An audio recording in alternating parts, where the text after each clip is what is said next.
in your eyes. You're afraid of anything I cry.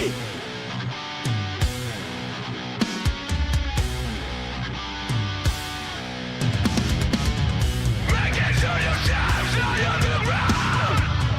You can start now. Don't take your fucking mask off.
could have stayed down. I could let it all take hold of me. I could have laid down. When memories are wonderful to me, let's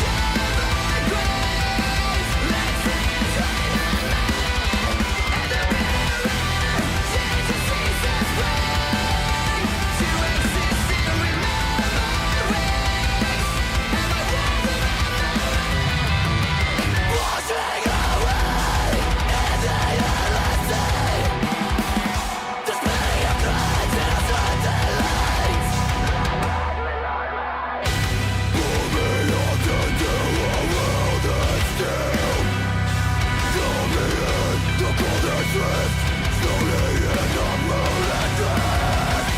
Take me away, 'cause the world is stone. So does creation. Try to stop the sun, but it only burns quicker. By the thinking end, just to try to remember. Did I use the time I had, or did I let the time use me? All of the days I can't get back, just many a time when memories are wonderful to me.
Good afternoon, good morning, and good evening, everybody, and welcome to Thursday SecDataOps.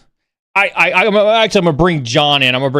Most of you guys know John. John's been a staple on the stream, years in the past. What's going on, buddy? Glad to have you back.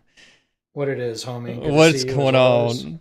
I gotta say, John, one of the best things that I love about streaming is the reactions to chat when you choose the music. And I don't know if you were watching chat. I don't know if chat shows up for you when in the green room or whatnot.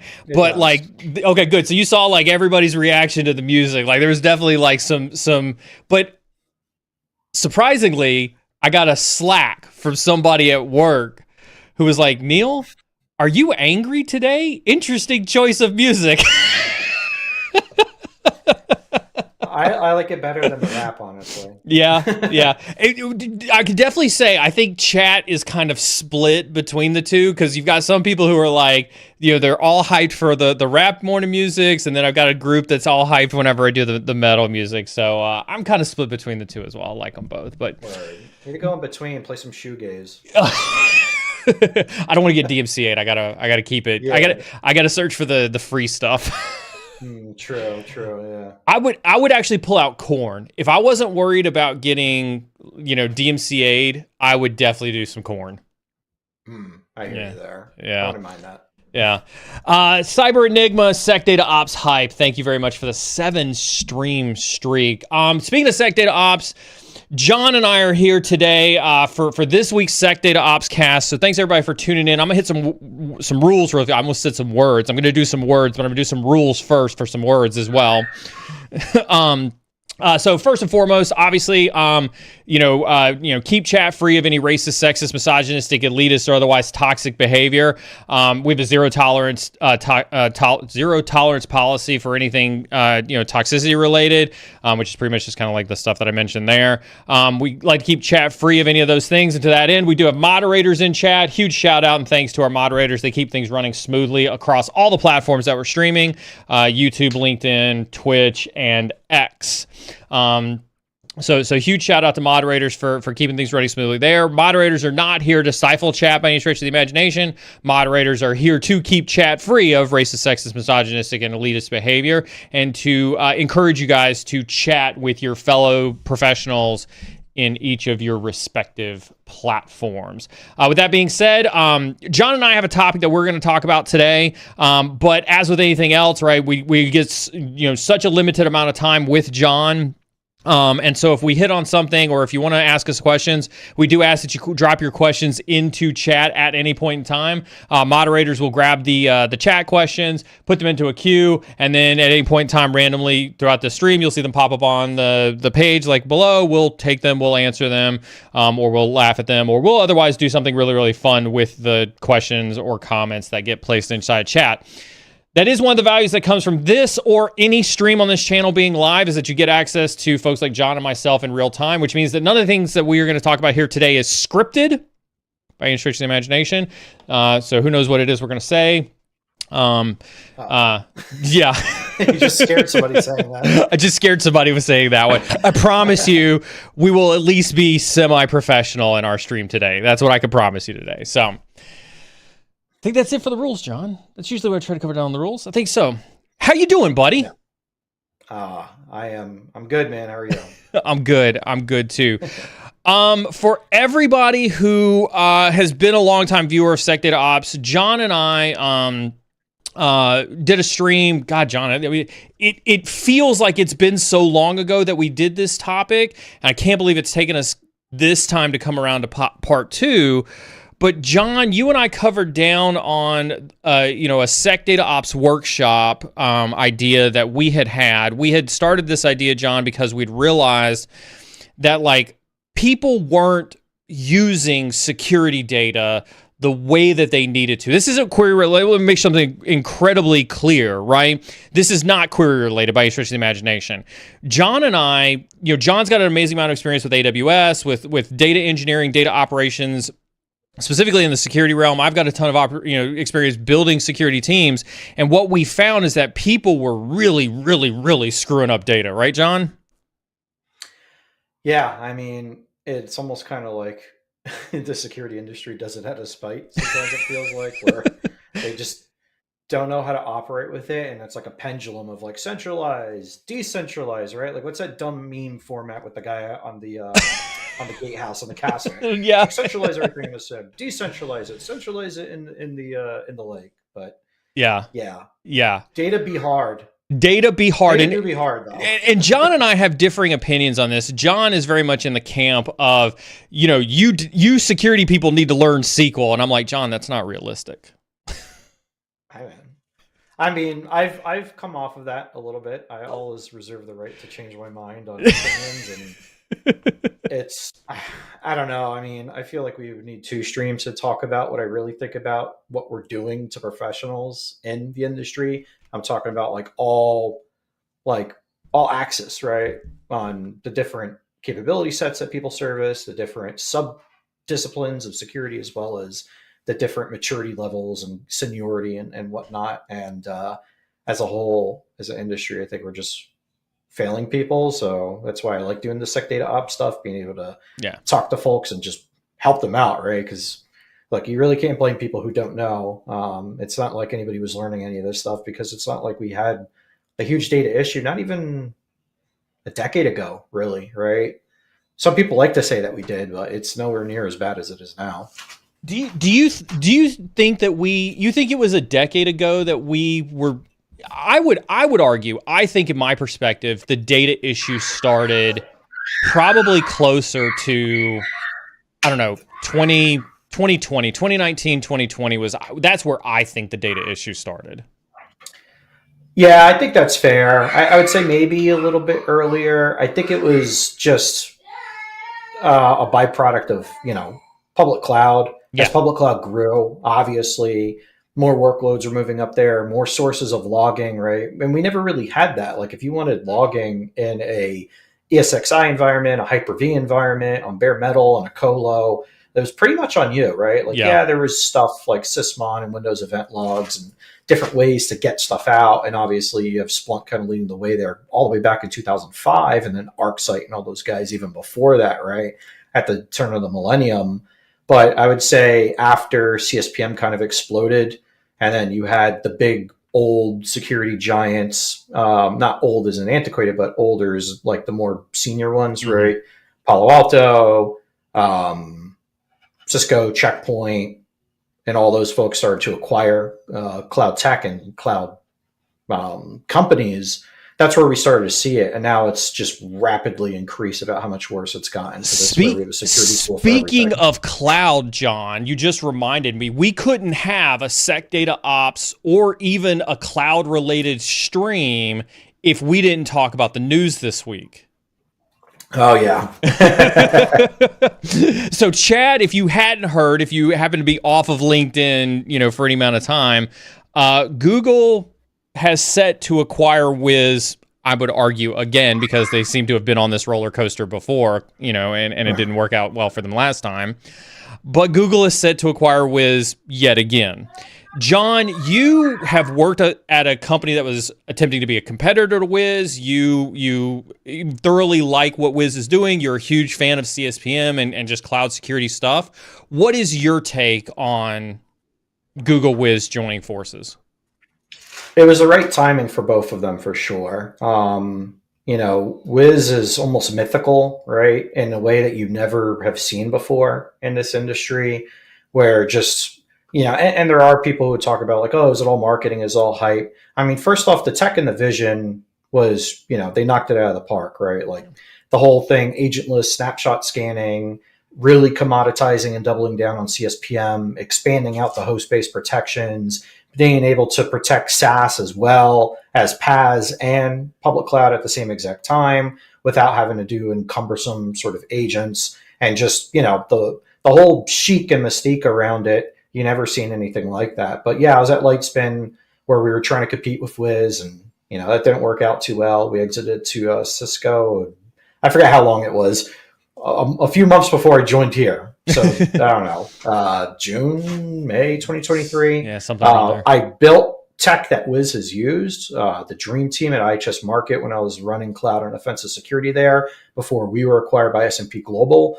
13 of us who never touched a graph before built what I still maintain is the finest graph security tool ever. Not biased at all. Not biased at all. No, I mean, I'm not. Like, we did it better than Wiz did. Wiz took a while to even get on a Neptune, and they still had a Rapid and GraphQL, which is a bit crazy to me. But either way, technical stuff aside, I think it was the right timing for both of them. Yeah. Google is coming off the back of that 21-month integration of Mandiant. Yeah. They've also been slowly transforming Chronicle to Google SecOps, and getting it to be a bit better. And I have my opinions on Google SecOps as well, as a SIEM and as a SOAR platform. But that's neither here nor there. I think it makes sense for both of them. Wiz, I'm not their CFO, but IPOing, especially in this kind of like uncertain, sort of scary geopolitical economic environment, I don't know, probably not a smart idea. And I don't think they had the revenue, to be quite honest, to get there, right? Like, you need billions. And without selling hardware like Palo or Cisco does, it's hard to get there. But at the same token, it makes a lot of sense for Google.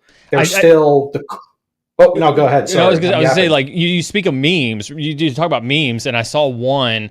I did not source this meme. I did see this meme out there, though. But it was a plate. Somebody eating some food that was on a plate, and they had the graphic for Google SecOps on top of the plate, and then it had like somebody putting a Wiz logo on top of it. Where it was like, what are you doing, Google? You haven't finished what's on your plate yet.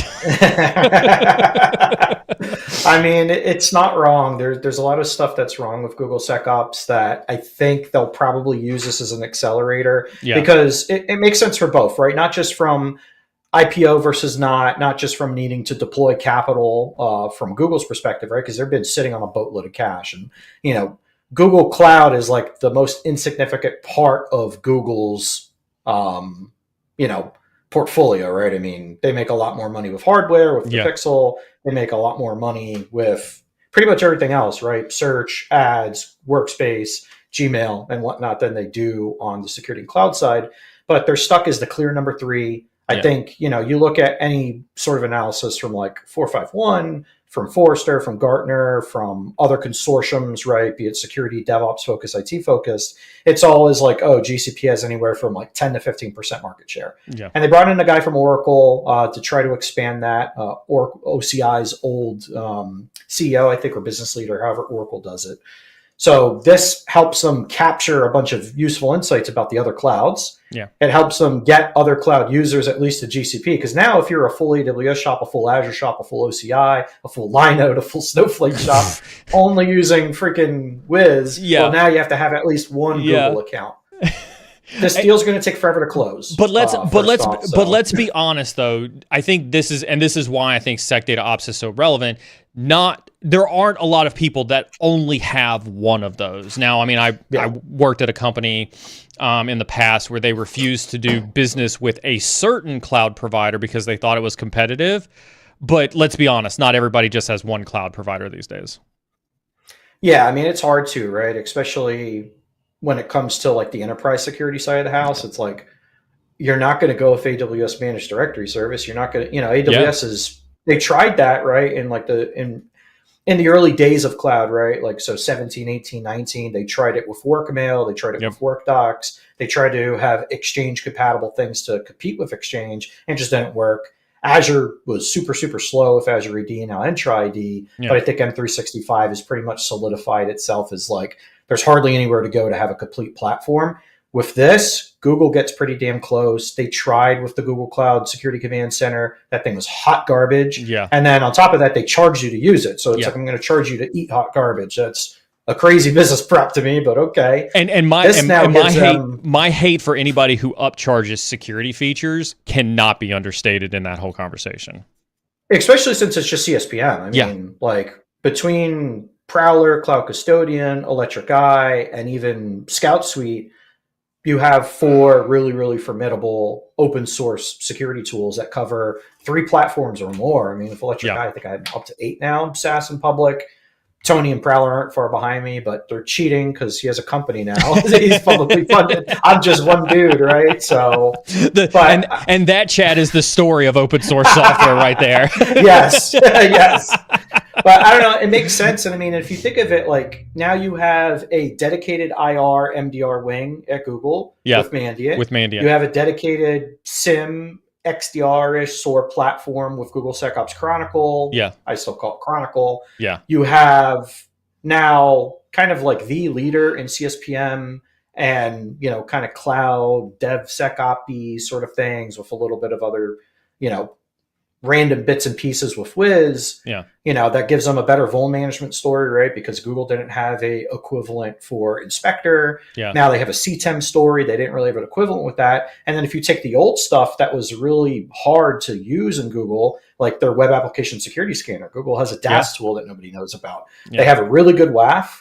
They have a really good identity aware proxy that, in some ways is a little bit better than Zscaler or ZIA for Google workloads, right? They have Workload Identity Federation, which is better than AWS with IAM Role Anywhere. And then they also have Cloud DLP. Yeah. So imagine rolling all that in a Wiz, and now you could put that stuff and deploy it against AWS, against Linode, against OCI, against Azure. That becomes really, really sticky. And now you have to, think to yourself, it's like, maybe I should go all in with Google Workspace. You have all the enterprise security features there. You have all the logging there. And then now you have everything else. And just think of the data exhaust and how they're going to bring it to bear. So it'll be really interesting to watch how Google kind of plans this out, what they do with kind of I think it's 4 co-founders from Wiz, right? Mm-hmm. You have Asaf, everybody knows. You have Yanan, and I forget the names of their 2 other kind of execs. And where they put them in Google and how Google integrates them and what business unit they put it in is going to be, it's going to be really telling. But to folks waiting to hear about that, don't worry about this for another 2 years. Yes. It's a lot of money, a lot of scrutiny between, the economic and tax situation in Israel, plus the EU, plus the US, and the various like securities and oversights committees that have to look at this. It's going to take forever to close. It took them 22 months to close Mandiant, and that was a $5.4 billion deal with Mandiant divesting a lot of stuff on the way out. Yeah. This is even bigger. The politics, and I don't mean like the politics, just the unwinding that a transaction of this size has to happen. John's 100% right. Like don't look for anything substantial for 2+ years or so for something like that. As you can tell, John's got a lot of thoughts on this. If you got questions in chat about this deal, if you use either Google or Wiz, drop those questions in the chat. We'll pump them in there. We'll answer them.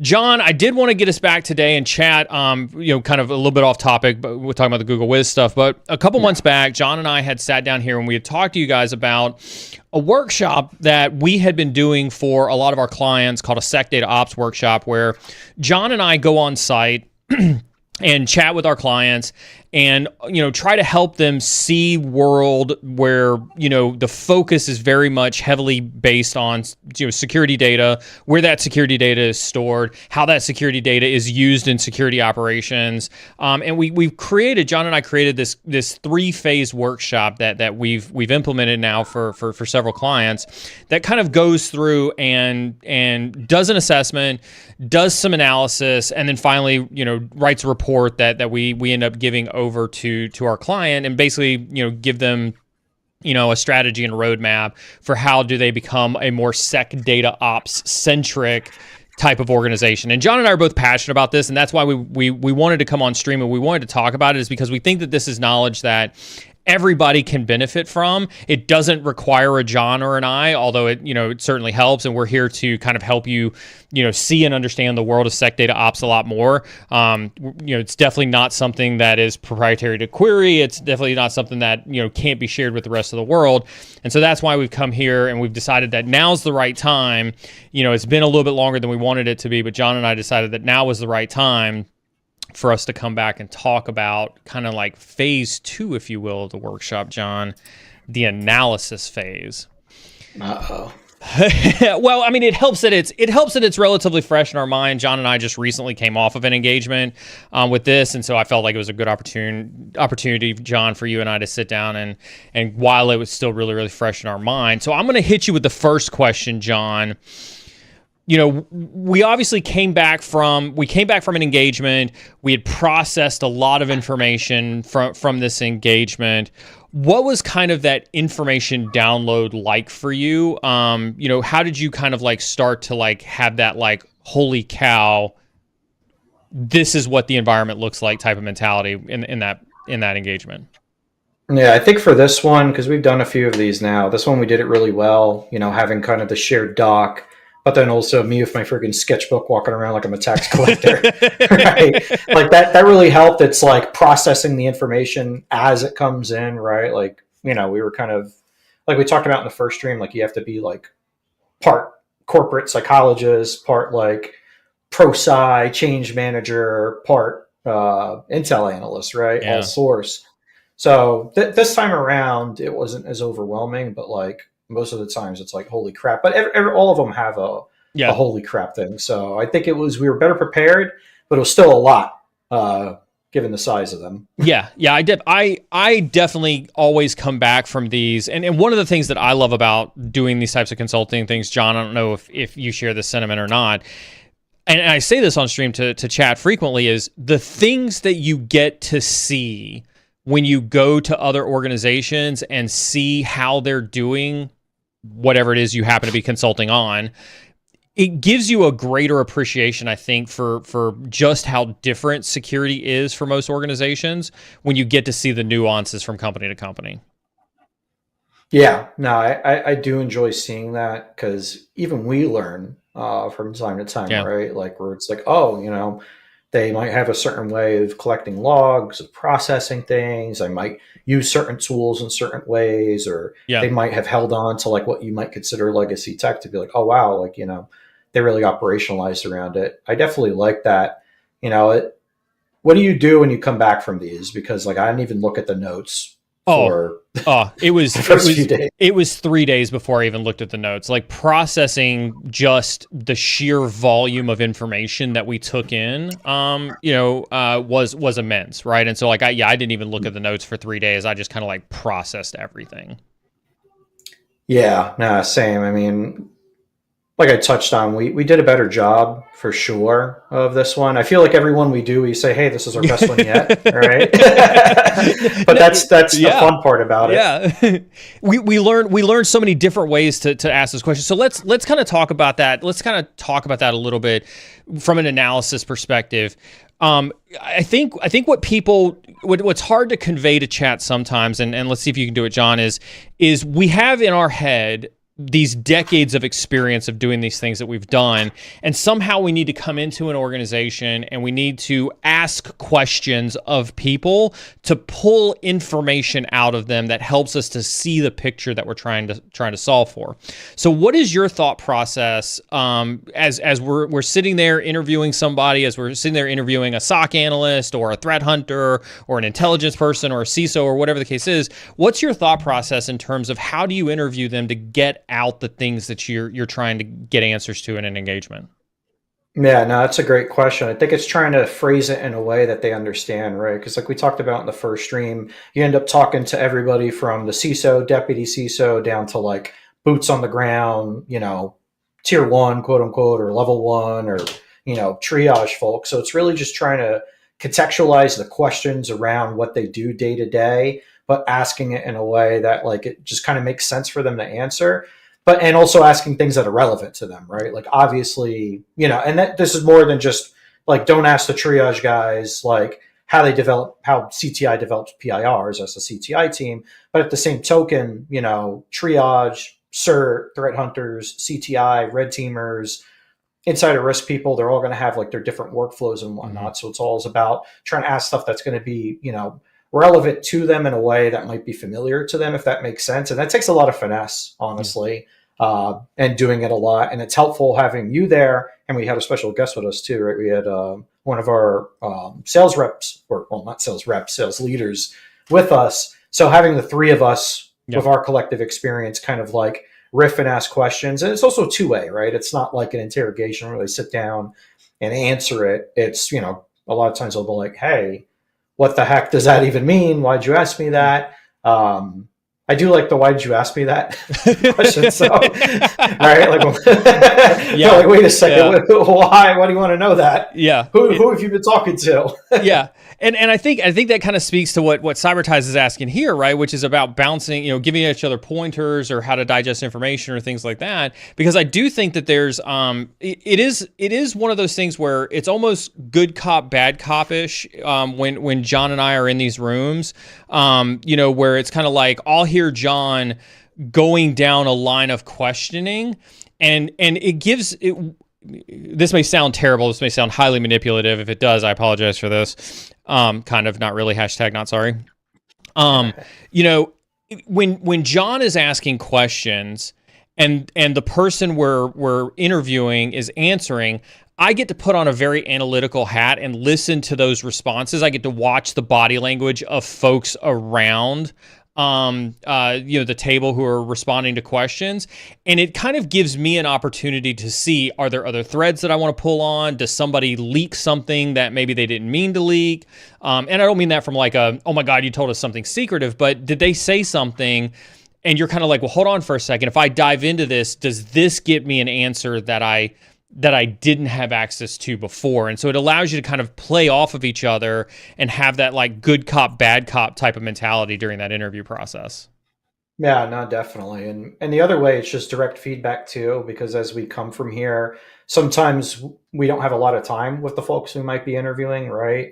Maybe 30 minutes, 40 minutes, maybe even less than that. It's like in a hallway. Yeah. So it's always like, hey, you should have asked that. Or, feedback that you give me too, where I just get like overexcited, like way down the weeds. And you're like, hey, like you just absolutely killed those guys. Like they had no idea what you're asking, what you're talking about. Right. So that's the other way, how you also have the continuous improvement in place. And that's really what SecDataOps is kind of about. It's about capturing, really the spirit, the essence, however you want to say that, of continuous improvement. So even as us from the consulting side, when we do these, there's always that measure of it. So I'm, fortunate that we get to pair off and then sometimes have extra people with us, be it our executive sponsor or, somebody from the sales organization or, somebody else. So let's talk about that. Let's talk about that continuous improvement. Let's talk about that analytics phase a little bit. So we digested a ton of information. You and I came back. We sat down and we started to put pen to paper to really kind of think about what we just saw. What are some of the first things that you're trying to answer in these workshops when you come to try to provide a SecDataOps recommendation to folks based on your experience?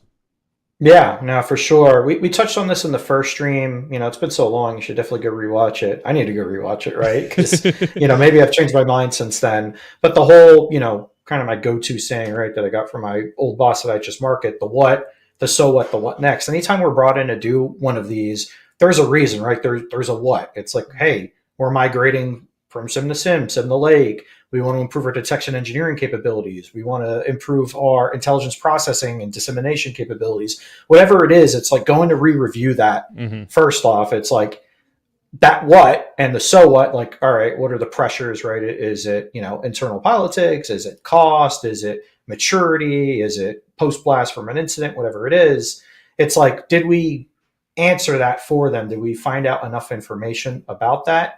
So that's usually the first part of the analysis that I try to do. And then right after that, it's like, okay, if we had enough information to read back to them, right? Because it's like the what and the so what, it's like, hey, because of cost, we have to move SIM to SIM. Can you guys help us evaluate? Then I take that kind of mental, load that disk in the old, brain, the 4-pound anxiety machine in my skull. And the thing that I always start with is the data flow diagram, right? Yeah. Because that really lays it out. And that's the most fun part. But before I answer a little bit more, what's your favorite part of doing the report? Like your favorite section of it or whatnot? Yeah. And I want to, before I answer that, because favorite part of the report said no person ever. I think what John hits on is super important, because I think that is step one to that analysis phase, right? Is going back to your mission. Why were you brought into this engagement in the first place? What were the goals and objectives of this engagement? What were the pain points that brought you in for your expertise in the first place? That's definitely something that first, couple of hours, first 4 hours when you start to do that analysis phase is very much like, okay, what was I brought here to do? What are some of the things that are super important for these folks to get out of this engagement? And then I would turn around and look at that data and go like, okay, of everything that we gathered as part of this engagement, did I gather enough of the things to help me make that assessment that we covered everything that we needed to cover? Because I don't know about you, John, but I absolutely hate going back to the client side and saying like, hey, I meant to ask you this question, or can we spend 30 or 40 extra minutes with this team, or blah blah blah blah blah blah blah blah blah. I think that there's like that's call me snooty, maybe it's my old Big Four consulting days, but like that shows a high level of unpreparedness on your part during the execution phase. And so I definitely try to do a lot of analysis on the data we gathered to make sure that we gathered enough data to answer the customer's questions. Yeah, no, for sure. I mean, I agree with you. I think it makes you just look crazy and unprepared. I mean, there are some exigent circumstances, right, where it's like, hey, this leader, this person wasn't there. But unless it's like, I mean, we've never done one of these with like somebody who's super small, right? So it's somebody always says a deputy, right? We've never, a one-person shop isn't probably going to do one of these unless they're getting ready to hire a team. That's always a good reason to do it, especially if you're like building a security program. But yeah, I don't want to come back, but going back to the answer, right? It's like going over that mission statement, over that thesis, that hypothesis, whatever it was. But the data flow diagram for me, because I'm kind of more representative of the data in the tech side, it's like digesting all that tech catalog down. And no matter what the mission set is, whatever we get brought in for, that's always a deliverable that we produce. Yep. But it's an important artifact because it could kind of just lay everything out for you. And not a lot of organizations have this, right? We have yet to run into somebody where it's like, hey, do you have like a full data flow diagram, principal design diagram, control flow diagram of every single thing, all the widgets, all the logs, all the tech, all the repos? We've never had that. That's a great point to talk about, because I do think that is you bring that up, and yes, I do think that this one was pretty unique in the sense that there was a lot of complexity to this particular one, and the data flow diagram, I think, as part of our analysis phase, putting that data flow diagram into place, I think was absolutely key in framing how we wrote the report to solve the answer. So I think that's something we should definitely not overlook is visualizations, especially in security organizations, not just from an architecture perspective, but a data flow perspective, a personnel perspective, I think are immense in analyzing any current state of any security org. Yeah, exactly. And even if we don't get brought in specifically, right, like, oh, help me with my detection engineering or whatnot, we could always talk about that in the report, right? Because when you have all the personnel laid out, when you have all the tech laid out, and you connect the personnel to the tech like we did for this one, right, where it's like, oh, yeah, you know, we have like 20 tools for contextualization, but this group uses 5 of them, this group uses another 5, this group uses 10, but they don't actually use them. They just suck them and then move the data somewhere else. It's like, well, why? Is that a waste of money? Is there some efficiencies? If all of you are using different tools to get the same context, obviously the context isn't the same. So that's the favorite part, my favorite part of it. It's funny because it goes in the appendix, but then so much of the report, of the recommendations, of the findings, of our like initial kind of gut assessment, like, hey, your Lakehouse, your SIM, whatever, you know, your mobility platform, this is what we think of it. And then we could go back and then show them that. And that's why, you know, I think this one went good because we kept drawing them. Yeah. And me personally, I don't know, man, like I like having just a menial task like that because I'm in so much stuff, just like you are day to day, right? I could be writing social content, doing product marketing, doing deep R&D, testing with engineering, front and back end. And it's like, oh, now you just need to make sure that everything's aligned left and have all the arrows. It's like it makes it brings my brain to a happy place where it's just like, ooh, you know, everything looks nice and lined up. Well, and so again, just we talk about the differences in John and I in terms of how we execute these workshops. What I love about working with John is that like during the entirety of the workshop, we'll rabbit hole here with this one just a little bit. During the entirety of the workshop, I have a Visio up. And I'm drawing in a Visio because that is my medium for visualizing organizations. John draws on a notepad with a pen and a paper, like a sketch pad that you'd get from, you know, Hobby Lobby or something like that.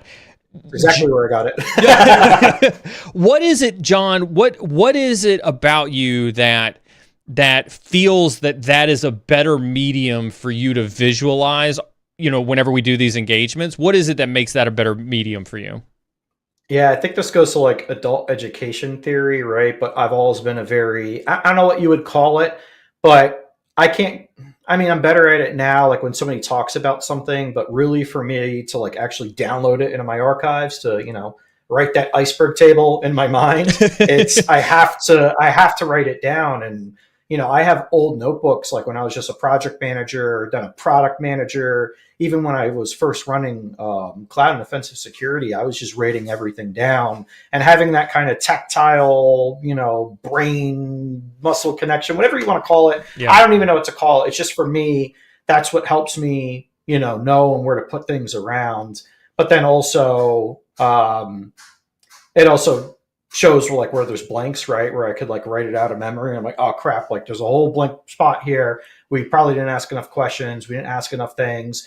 But also, I don't know, there's something not imposing. I don't know what the right word is, but like when I'm sitting there sketching and you just kind of shove it across the table and it's like, does this look right? And see people's reaction. They're like, holy crap, pen and paper. Yeah. Why didn't you get the LLM to make this? but at the same time, like I think the reason I rabbit holed there is because like I want Chad to walk away from like there's no right or wrong to it, right? It works for John, you know, in the way that works for him, just like what works for me works in a different way. And so like, I think John hit on something that I think is super important, which is, you know, you're doing whatever it is that you can so that when you get to that analysis phase, any gaps that you've got in your mindset, any gaps that you've got in that network diagram, any gaps that you've got in the questions that you asked, you hopefully can get those addressed before you get too far away from being able to ask those questions. So that was why I pulled that one back together.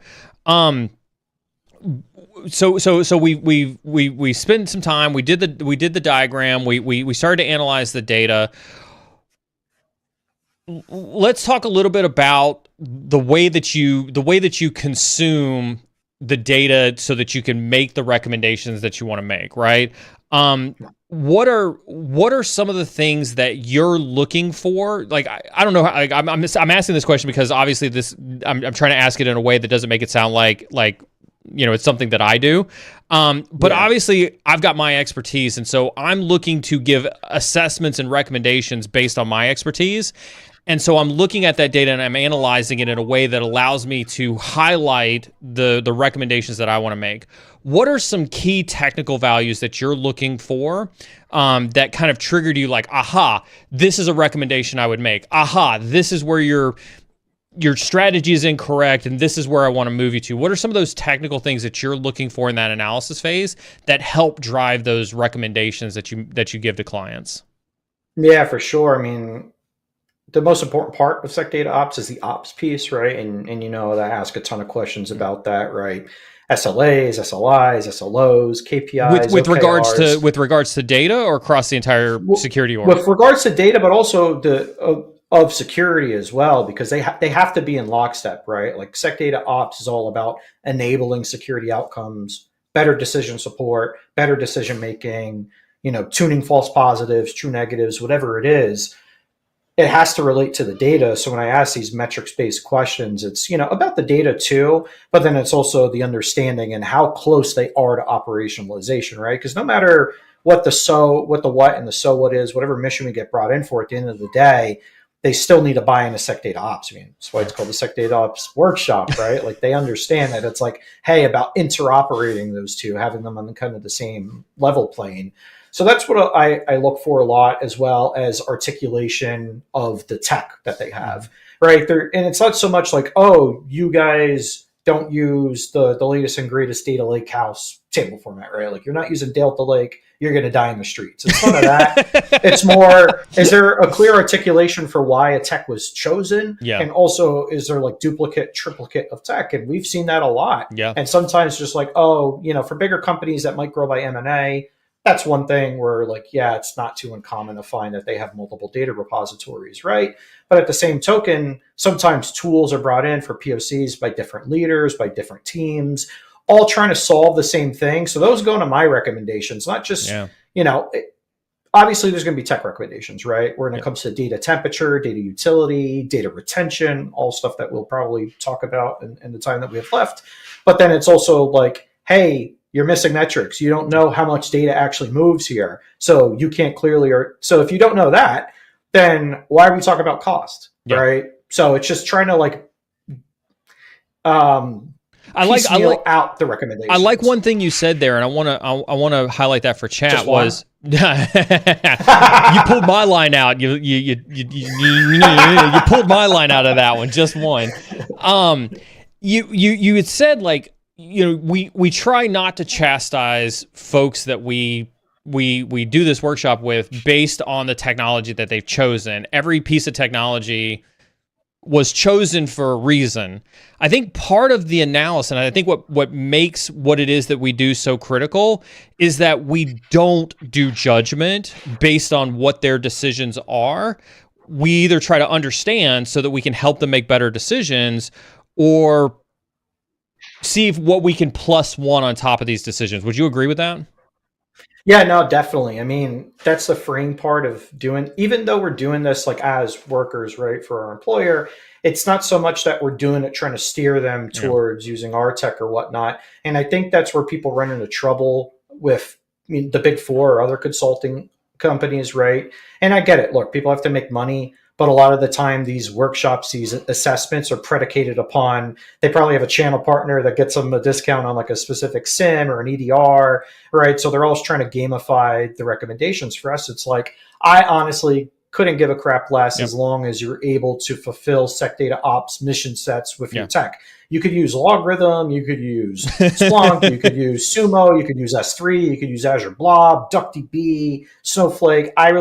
I don't care. I could care less, honestly. It's like, can you articulate why you use the tech, and is it performant enough? And usually they already know the answer to that. They're like, yeah, we're not too happy with this platform. We're not too happy that we have 7 SIMs and 7 lakes, right? Yeah. Which is, we'll go into other recommendations, and sometimes the recommendations write themselves. But that also goes back to what we talked about in the first part. It's like, hey, do you guys have any expectations of what you want in this readout? And a lot of the times our executive sponsors, or representative department heads, whatever it is, they usually all have in their mind something collective like, yeah, like we know this is jacked up. So like, can you highlight it for our leadership or something like that? I think that's, I think that's what I love about doing these is that, folks are coming to us for our recommendations. Folks are coming to us for our perspective. And I feel like John makes a great point, not just one, but in this particular case, I caveated it, John, for you. Got me.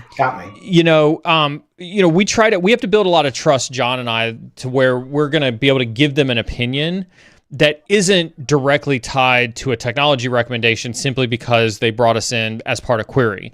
And I think that's always like, it's an unspoken challenge that we have when we go to do these types of assessments and workshops with customers is like, hey, we're here to give you our opinion. And you can always tell that that's successful because when we get to the end of a workshop, when we get to the end of an engagement, we obviously give our perspective on, how the week went or, thoughts and ideas. And then they turn around to us, John, and they say, so outside of this, tell us what else you saw that you want to comment on. And I think that, I don't know about you, John, but that gives me a huge sigh of relief to go like, okay, we've built trust. They trust our recommendations and our ideas. We're free to speak to all the things that we saw when we looked at their particular organization.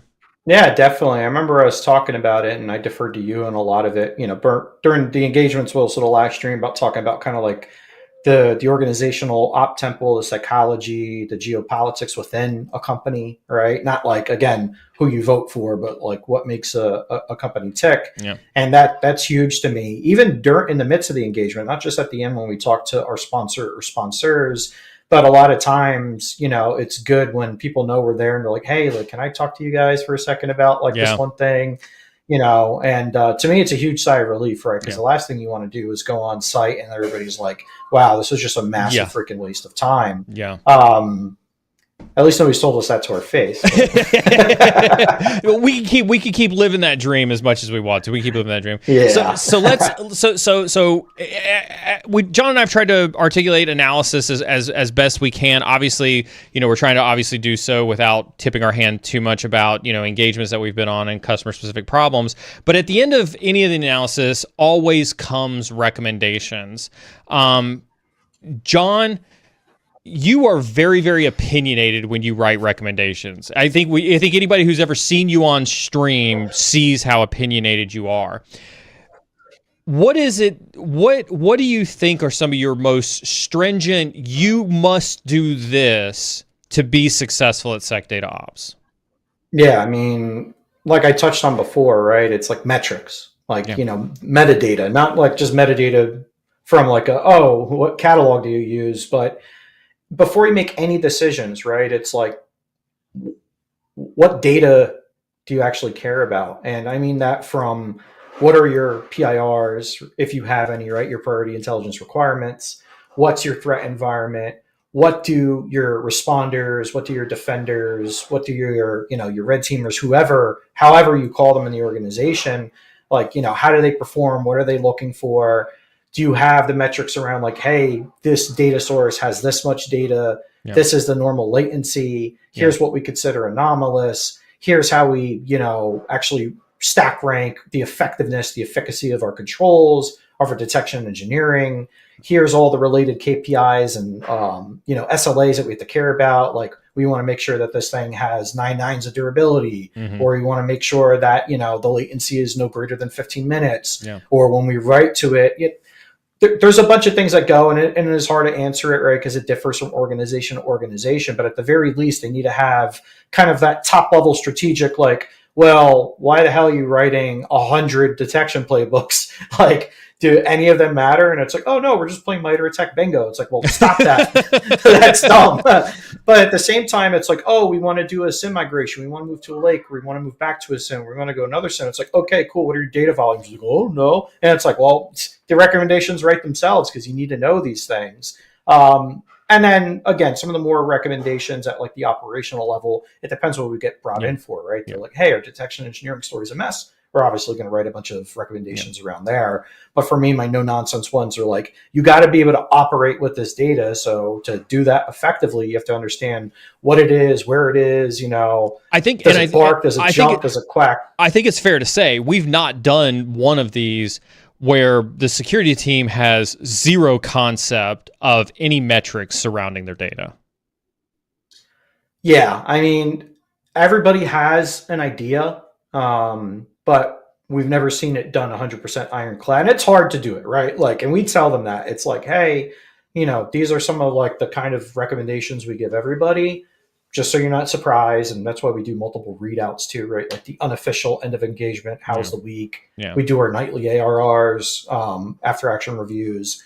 Then we do like kind of the draft readouts, and we do the final readouts, and we do the final readouts with everybody, right? So for the most part, nobody ever does things perfect, but that's kind of the point, right? It all goes back to continuous improvement.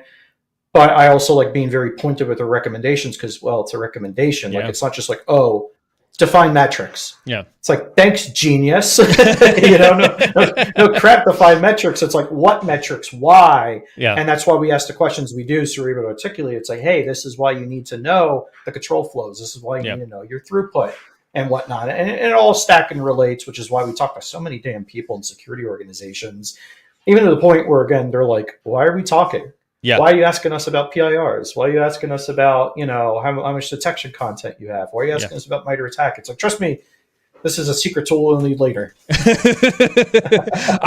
Where John's very, his non-negotiable really is around those data flows and those metrics around that. Like, I'll always defer. Maybe this is just where I've kind of come up in the industry. Are you protecting the organization, and do you have the information that you need to protect the enterprise? And so, like, I'll always look at the data that we've gathered, and I'll always look at like the way that we are looking to make recommendations to organizations is, are you architected in a way that best helps you quickly protect the organization? I think those are the things that I always look at in terms of my recommendations. I think we've seen organizations that have done okay-ish at that. I think generally speaking, organizations know they have a data problem. Organizations are struggling to get the data that they need to protect their enterprises. And I would say that they make unnecessary security concessions around their data because they don't understand SecDataOps enough to architect it in a way that makes it better. Yeah, no, 100%. And to your point about making sure that you have the right things at the right time, and really your watchwords, right, from your experience building big SOCs at places like, Abbott and Mondelez and whatnot, that where we converge, it's kind of like asking or recommending the same things for the same outcome, right? Because at the end of the day, it's like, why even bother with SecDataOps? It's again, that decision enablement, being able to make the right decisions faster, more accurately, more effectively in a wider aperture than you may or may not, have otherwise really cared about or really thought about.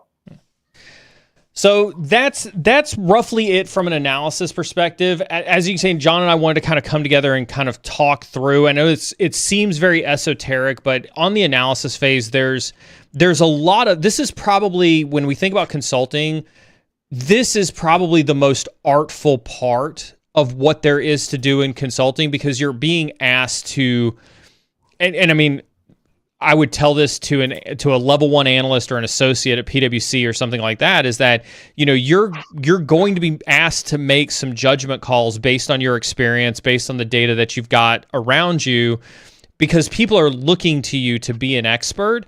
And there's a lot of art, I believe, John, I don't know what your take is on this, but I think that there's a lot of art to being able to do the analysis phase, because it's more about how you take your experiences and match them to a customer environment more so than it is anything else. 100%. It's like 80% art, 20% science. Like, right, like I could wax poetic here about metrics, but even that will change, client to client, engagement to engagement.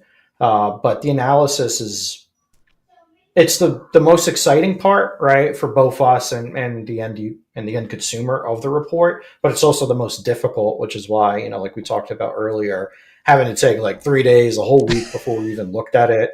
Doing it in stages, right? Like we spent a lot of time between you and I reconciling the data flow diagrams and the different like org charts and whatnot. And then when we got done with that, we waited another week, and then it's like, okay, let's go write the rest of the report now. Yeah. Great question from Hector in chat. You had talked earlier about doing after action reviews. We do these. We met every night. We meet every night, during engagements to talk about what we saw during the day, what we didn't see, what we want to focus on the next day. We've had after action reports, since engagements. We talk constantly about this stuff. What do you do to reflect and improve when it comes to these engagements? Yeah, a lot of it, those nightly ARRs that we do, over dinner, over drinks or whatnot, certainly help. And that's just from a bunch of different things, right? It's like, did we ask the right questions? Did we hit our own agenda?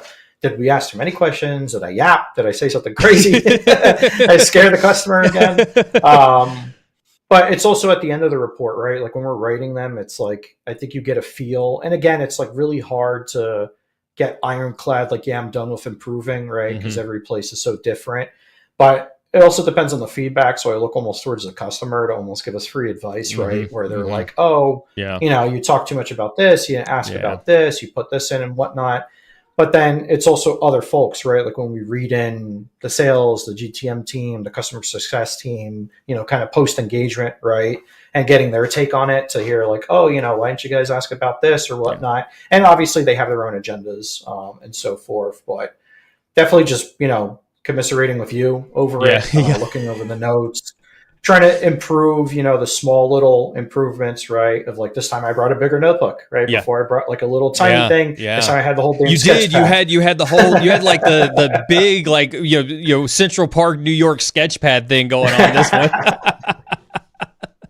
No, I think that's fair, right? It's like the biggest thing, like to answer this question very, very pointedly, what do you do to reflect and improve? John and I talk incessantly about this. I talked to John already. I feel like I talked to John so much, and we're a remote company. I talk to John probably on a daily basis, but obviously being on site with John, and this time we did have our head of sales with us, which, was interesting because, you obviously got John and I there from a technical perspective who are, trying to solve the SecDataOps questions, but then to have like a third party perspective out there.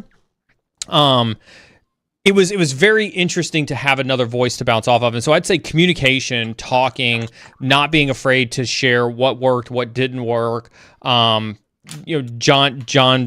says like, where did he gap too much? Like, I think that's, John's being a little self-deprecating on that one, but I do think that there's a lot of opportunity to speak freely with clients. And so I think there's an opportunity that the conversations that happen nightly are where we get to sit down and say, we should dive into that more. We should dive into this more. We should pull this thread out. We should see where this rabbit hole goes.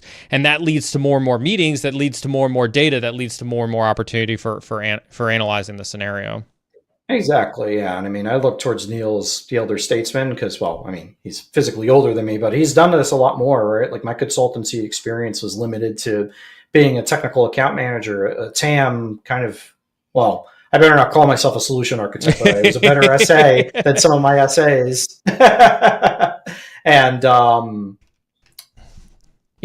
your feedback definitely helps a lot with the engagements. And the only way for these to be successful, whether you're doing them internally to a company, if you're doing them as part of a kind of SecDataOps joint task force, as I like to call them, or that's your new favorite term. I've noticed that term has come up recently a lot with you. Yes, joint task force. When I wrote the SecDataOps manifesto when I was a CISO at Lightspin, I did it that way kind of on purpose, right? You have all your stacks of like the different security subdisciplines. SecDataOps needs to live across all of it, right? Yeah. And then I think in the future, we will legitimately see like heads of SecDataOps or VP, director of SecDataOps, whatever, at security companies, you know, like as a deputy CISO or somebody, you know, in a level like that. But yeah, I mean, continuous improvement. Again, I love the joint task force idea. I know this is something you floated here recently, and you and I have not had this back and forth. So we're going to venture a little bit. We'll have this back and forth on stream a little bit. Just since you brought it up, you opened the can of worms. We're going to do this live. Anytime, and I'm going to say this to you, but I want to couch this. I've got a good friend, AJ Nash, who, you know, he was also, you know, Intel in the military. He went on to work for Symantec, Anomaly, ZeroFox. We've had him on the stream several times. He's awesome. But one of the things I always give him crap for is that he's got this idea that we're going to see some chief threat intelligence officer.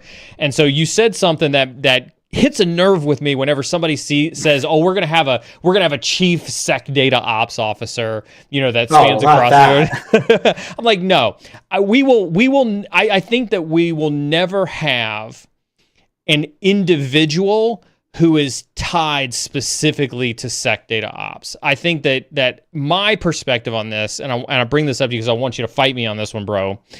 I think that SecDataOps is a mindset that should be driven by policy and education and operationalness that is owned by the entire organization, and it can't be owned by a single person because it's so diverse. So that's my stance on what you just said about a singular person running it. Fight me on your perspective on it. No, I mean, what you said is true. First off, the whole thing of like a chief intelligence officer, some folks have tried to make that happen a lot. I don't think this will ever live outside of a security organization or a shared services organization. But you're right. I mean, SecDataOps is more, and I even agonized over this going back and forth between like org charts and whatnot, and in the recommendations of the reports that we do here, and just in my own kind of content talking about what SecDataOps is. It is more culture than it is tech. It is more teamwork than it is individual. My thought of it is more, at the end of the day, somebody has to be accountable for it. So when I wrote about it in that manifesto, it was like, you know, kind of more like, hey, the deputy CISO is kind of like the unofficial, you know, sort of person who does it. And I only say that because, I mean, it wasn't too long ago where people said there would never be like security data scientists. And now, like, I see a ton of people with security data science titles and whatnot. But you are right. I do think at the end of the day, though, what will most likely happen is that it'll live as, you know, a JTF or what have you, as some like dedicated function, steering committee, governance group. And maybe it's a PM, a portfolio manager or something like that within the security organization that owns it. Maybe the CISO owns it themselves. But I do say that it would take the right CISO to do that, because the CISO has so much in their remit, which is why I say like it needs to be kind of that deputy position where, you know, there's just too much stuff, especially the bigger the company, the bigger the security organization. The CISO can't also be a security data expert. Like, that's asking way too much. We'll kill more CISOs than we do already. And we kill a lot of them. And I mean, that's half joking, right? I mean, you understand the burnout of it. We've both done gigs at CISOs now. We both are good friends with and have met and worked with and consulted with big CISOs at, like, you know, Fortune 50 companies down to startup sizes. And it's an unforgiving damn position, which probably bears its own stream on its own. With that being said, chat, let us know based on everything, especially if you're a longtime SecDataOps listener. Let us know in the comments. Let us know on the videos. Let us know on LinkedIn. Do you agree or disagree? Should SecDataOps be its own person, or, you know, should it stretch across multiple organizations? Let us know where you stand on that. John, always great to share the camera time with you, sir. Likewise, man. I saw that a compliment got deleted for you in the chat. I don't know if you saw it, but I probably one of the mods may have done it. Who knows? It's one of the things I don't pay too much attention to, but I saw it. I was like, they're not talking about me. Whatever. If a mod picked a comment that was taken out of context, then feel free to reach out to one of the mods to take care of. But with that being said, John, I'm gonna put you back in the green room. I'm gonna talk to my chat really quick, and we'll see you at work, unfortunately, here pretty soon. Yeah. See you, man. Great, awesome stream, fantastic. Always great to have John here. Hopefully you guys enjoyed that. We tried to talk as much as we could about some of the art that goes into that analysis for doing these types of workshops. So hopefully you got something out of that. I really enjoyed that. With that being said, we are going to be streaming tomorrow for Tea with a Hacker, so do make sure you tune in for our regularly scheduled Friday set of awesomeness. By the way, John, if you're still in the green room, your boss is showing up in my LinkedIn telling me, mocking us for how much we talked. So tell your boss to get back to work. With that being said, Tea with a Hacker tomorrow morning. Stay awesome. In 2 weeks, is 2 weeks the big one? No, 2 weeks is not the big one. In 4 weeks, we've got Fight Night here on SecDataOps. I'm super excited for Fight Night on SecDataOps. I'm going to have a CISO from one company with a CISO from another company, and they're going to take opposing views on AI in security organizations, and I'm going to pit them against each other, debate style, here on SecDataOps to talk about AI and security organizations. So make sure you do tune into that one, April 10th. Going to be super awesome. Excited for that one. With that being said, I'm going to go ahead and sign off for SecDataOps for this week. Make sure you guys tune in 2 weeks for the next SecDataOps. Make sure you tune in tomorrow for Tea with a Hacker. Make sure you tune in next Tuesday for Threat Brief. Whether you're on the red side or the blue side or still deciding, stay awesome. We'll see you next time.